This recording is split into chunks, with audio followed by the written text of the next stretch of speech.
Hi everybody, I'm Greg Fishel. Welcome to bonus weather video number 4 for this week, and this is going to be a very in-depth review and discussion of what happened yesterday with the strong tornadoes that affected areas just to the north of the city of Rocky Mount, and it did some pretty darn devastating damage in some areas. So this is not just your isolated weak tornado. This was a big deal.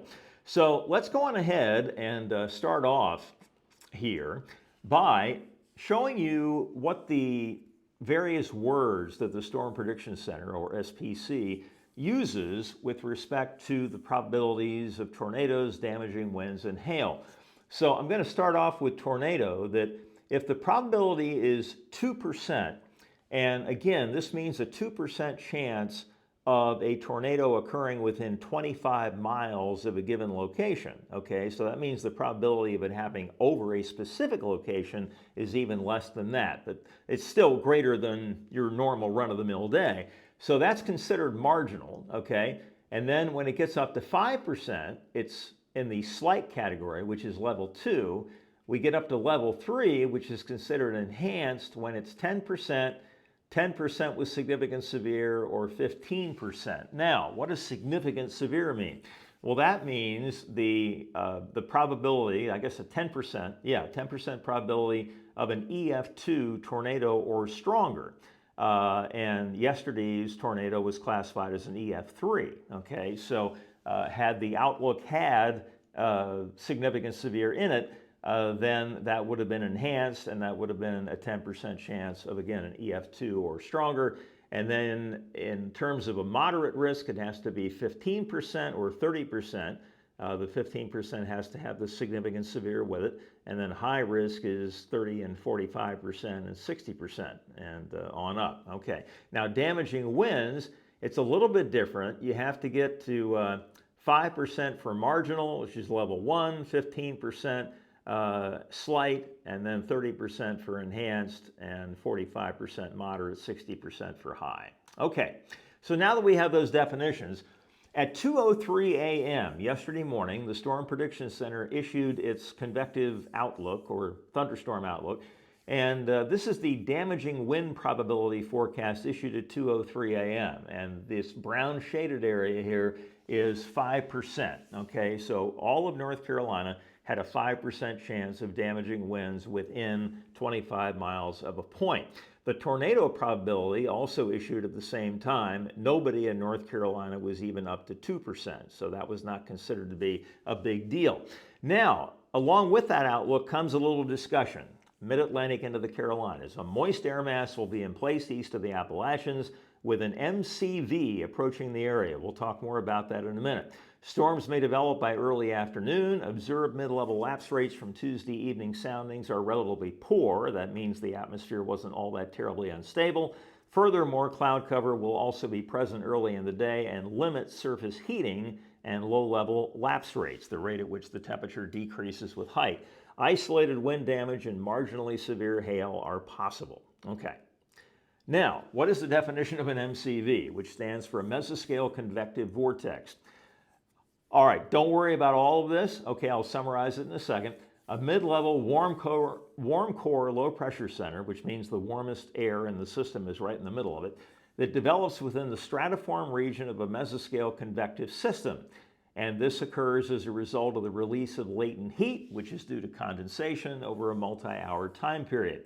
The cyclonic vortex has a diameter ranging from 50 to 200 kilometers, 31 to 124 miles, and a depth from 2.5 to 5 kilometers, that's the vertical depth, or 1.5 to 3 miles. An MCV can persist for 12 hours or more after its parent mesoscale convective system has dissipated, and a residual MCV may help initiate a subsequent episode of convection.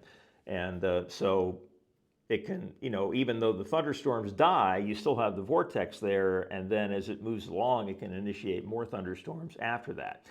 Okay, so at 8:57 a.m., an update was issued. Okay, not much of a change. All of North Carolina and the 5% risk of damaging winds and less than 2% probability of tornadoes.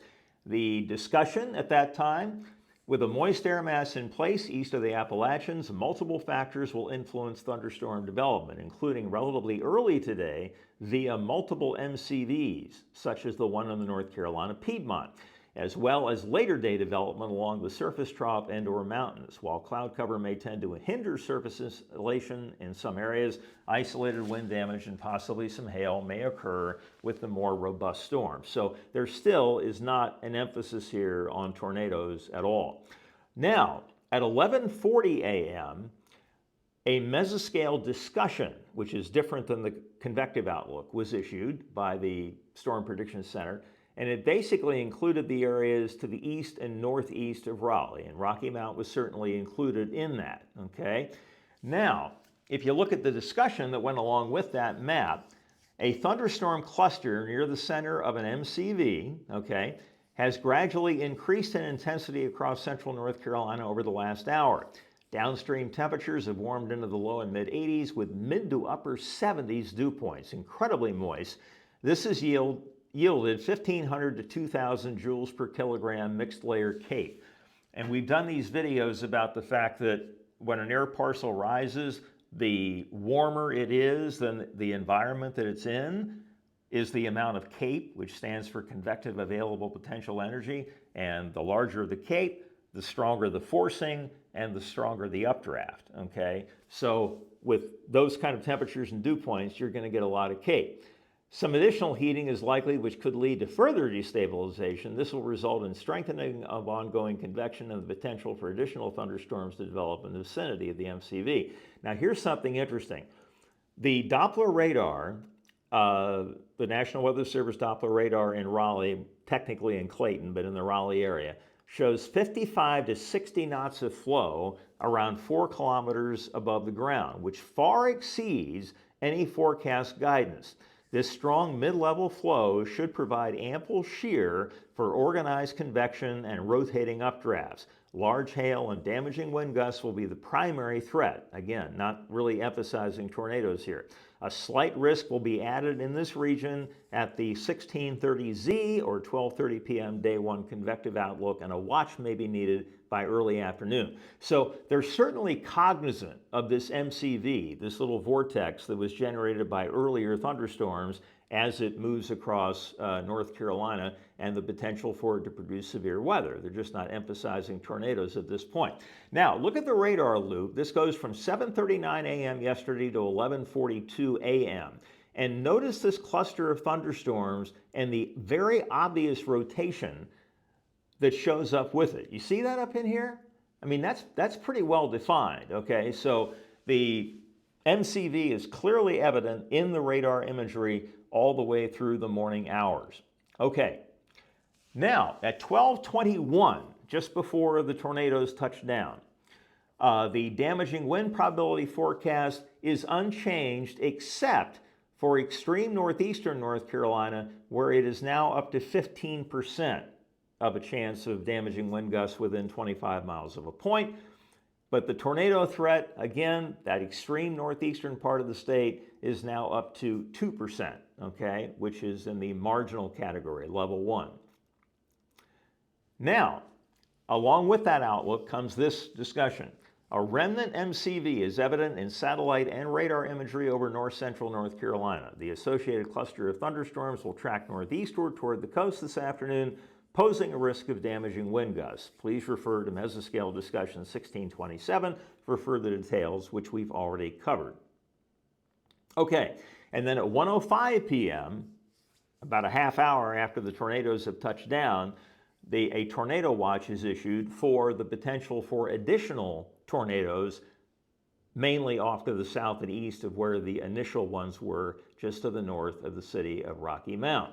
Now, these were the tornado reports for the entire country yesterday. There were 3, and 2 of the 3 were in North Carolina. At 1637Z, which is 12:37 p.m. local time, 1 mile south-southeast of Dorches, confirmed tornado touchdown. And at 1643 or 12:43 Eastern time, 1 mile south-southwest of Brattleboro. And again, in both cases, they say storm survey will be conducted this afternoon.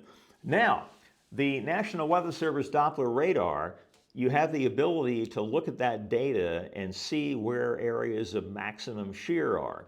And if you see these areas shaded here in purple, these are contours, and the axis of that goes right through Dorches. There's a maximum there and another maximum up here near Brattleboro. So the radar was certainly showing that there was rotation present in these storms.